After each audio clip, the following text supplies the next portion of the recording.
Welcome to the Deep Dive. Today, we're tackling something really central in the LLM world. Which is? How do we actually get these huge models to do what we want? Yeah. Align them with human preferences. Ah, right. Reward modeling comes into play there big time. It's a key part of RLHF reinforcement learning from human feedback. Exactly. It's like creating an AI judge, yeah. Something scalable that can stand in for humans evaluating responses. That's a good way to put it. And the challenge grows as models get better at, well, everything.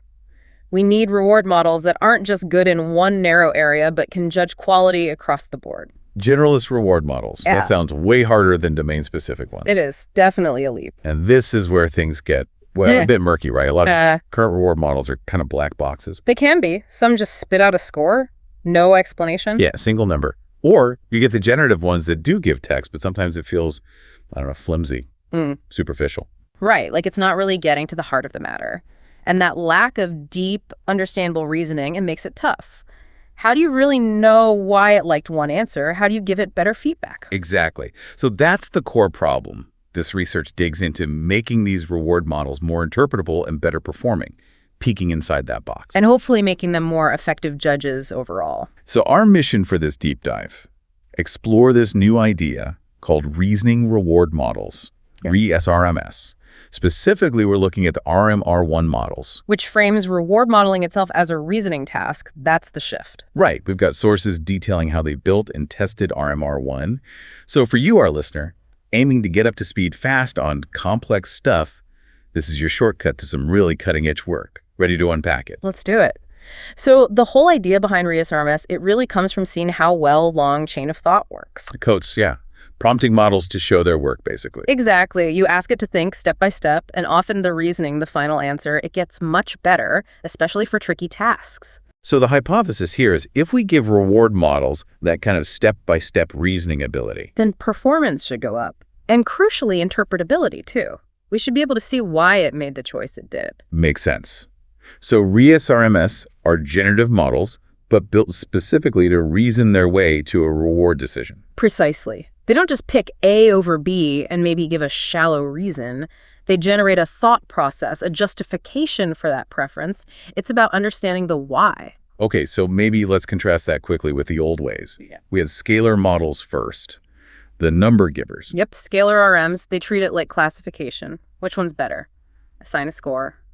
They can work, but like you said, opaque. You just get the number. No clue how it got there. Hard to fix if it's wrong.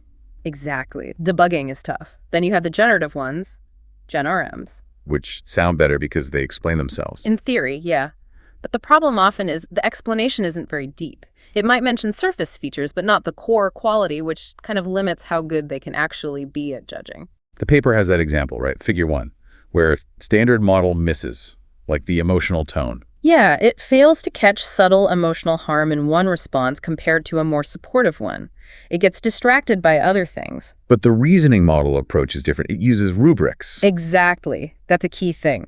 The reasoning model aims deeper. It generates its own rubrics evaluation criteria before it even looks at the responses. Okay, so it sets the rules first. Right. That structured approach is really different. It forces a more principled evaluation. Okay, that sets the stage nicely. So RM-R1. These reasoning reward models. How do they actually build them? What's the magic? Well, it's a family of models, RM-R1, and they use this interesting two-stage training pipeline. 2 stages. Okay, stage 1. Stage 1 is all about distilling high-quality reasoning. Think of it as teaching the model the principles of good evaluation first. Distilling, like boiling down the good stuff. Kind of, yeah. They train an instruction-tuned model like Qwen 2.5-14b instruct using synthesized reasoning traces, examples of really good evaluations. And how do they get those good examples? They use a clever prompting framework they call chain of rubrics, or core. Chain of rubrics. Yeah. You mentioned that. So it guides the model to make its own rubric first. Exactly. It learns not just to evaluate, but how to define the evaluation itself. And they split tasks, too. They have to. Reasoning tasks, math, code, that sort of thing, and chat tasks, more open-ended stuff. Okay. For chat, the model generates rubrics, explains why they matter, and then judges based on them. For reasoning tasks, it actually tries to solve the problem itself first. Because for math, the rubric is basically Is it right? Pretty much. So solving it is part of evaluating. Okay, that's stage 1, distillation using core. What's stage 2? Stage 2 is reinforcement learning with verifiable rewards, RLVR. RLVR. This step fine-tunes and sharpens the model's reasoning specifically for reward modeling. But interestingly, they found RLVR alone wasn't enough. Oh. Yeah, sometimes it could make the model focus on superficial things again. So that first distillation stage is really critical. It grounds the model. So distillation teaches it how to think well, then RLVR focuses that thinking on the reward task. You got it. They also tried just using RLVR on existing reasoning models, skipping the distillation. And importantly for everyone else, they released the models. Oh, nice. What sizes? From 7 billion up to 32 billion parameters, plus the code, the data. Makes it much easier for others to build on this. That's great for the community. Okay, the big question, did it work? How did RM-R1 actually perform? Oh yeah, it worked. Across the board on key benchmarks, reward bench, RM bench, RMB, they hit state-of-the-art, or very close to it among generative reward models. It's a clear step up. State-of-the-art, wow. Any specific examples, like who did it beat? Get this, in some tests, RM-R1 beat much larger models. We're talking open models like Llama 3.1 405B, and even closed ones like GPT-4o. Seriously? Beating models that much bigger?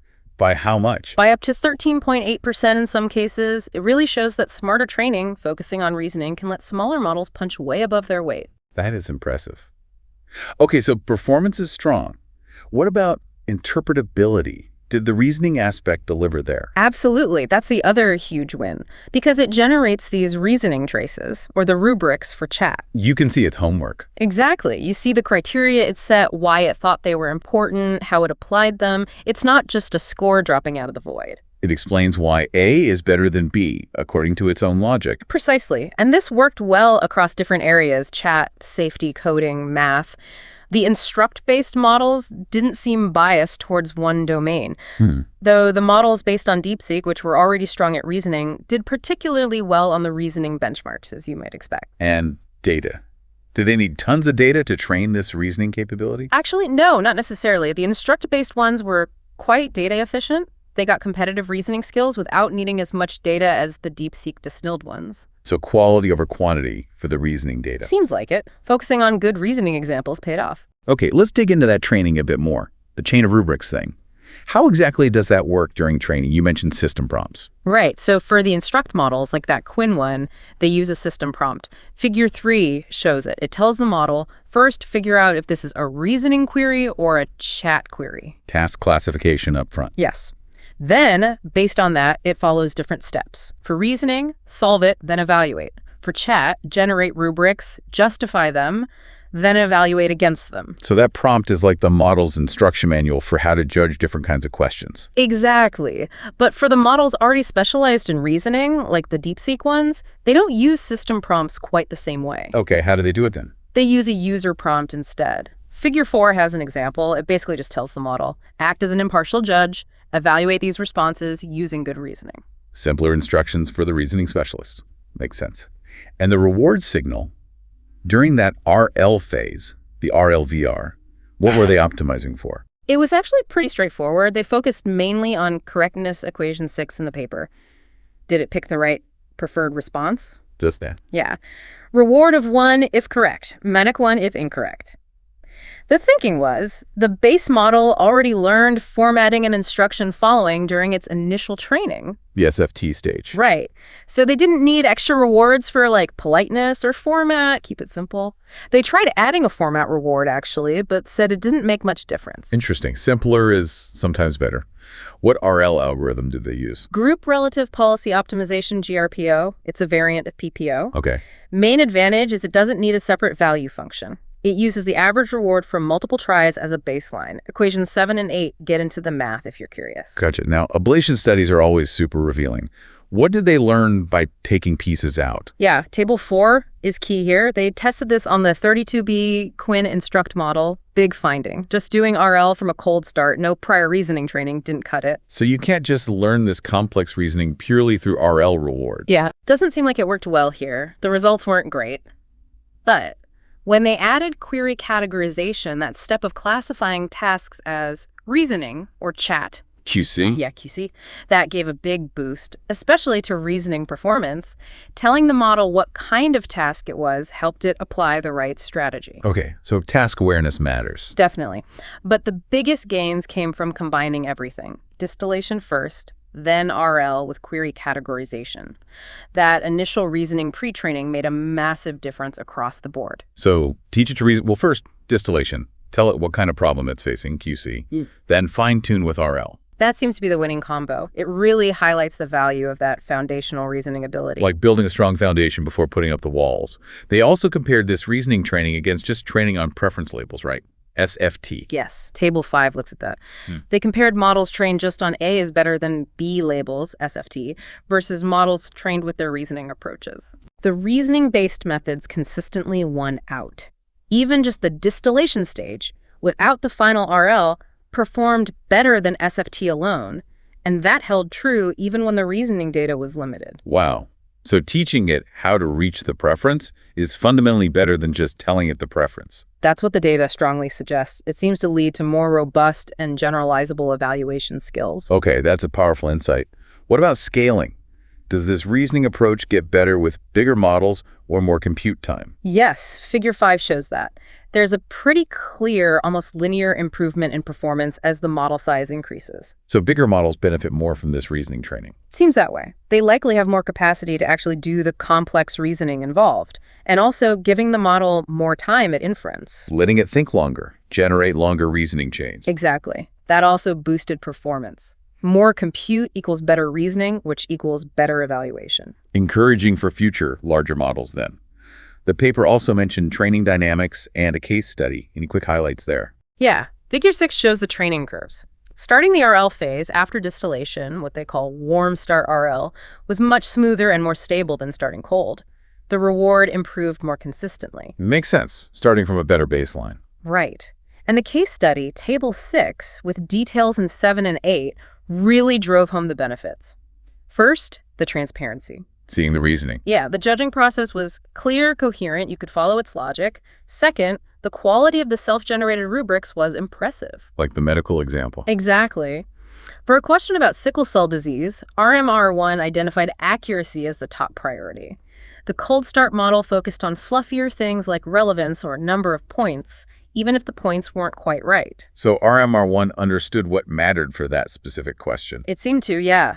And finally, it stuck to its own rules. It judged based on the content and its rubrics, catching factual errors based on its accuracy criterion, not just surface style. That really paints a picture of a smarter, more trustworthy evaluator.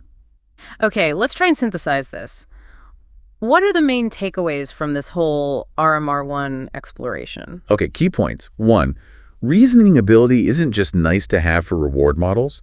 It seems crucial for the next level of performance and interpretability. Makes them better and less mysterious. 2, the RM-R1 models, using this reasoning distillation plus RL approach, achieve top-tier results, even beating much bigger competitors. Size isn't everything. Smart training counts. 3, key ingredients seem to be classifying task types and bootstrapping reasoning from high-quality examples like with chain of rubrics. Got it. 4, training the model to reason its way to a preference provides significant benefits over just training on preference labels, even with less data. Thinking beats memorizing. And 5, this reasoning approach scales well. Bigger models and more compute time at inference lead to better results. The core idea is solid. Teach AI to think critically about responses. This has been incredibly insightful. It really makes you wonder, could this kind of reasoning-based reward modeling be a key part of the puzzle for building AI we can actually trust? Systems that don't just generate answers, but can evaluate them reliably, aligned with what we value. That's the big question, isn't it? Where does this lead? The researchers themselves suggest future work like automatically creating the rubrics, using these models to gather human feedback more efficiently. Active preference collection. Right. And even extending this to multimodal tasks or AI agents making decisions. Lots of exciting path forward. Yes, definitely food for thought. And for anyone listening who wants to get their hands dirty, remember, the models, the code, the data, it's all out there, open sourced. A great resource for the community. Absolutely. Well, thanks for joining us on this deep dive. My pleasure.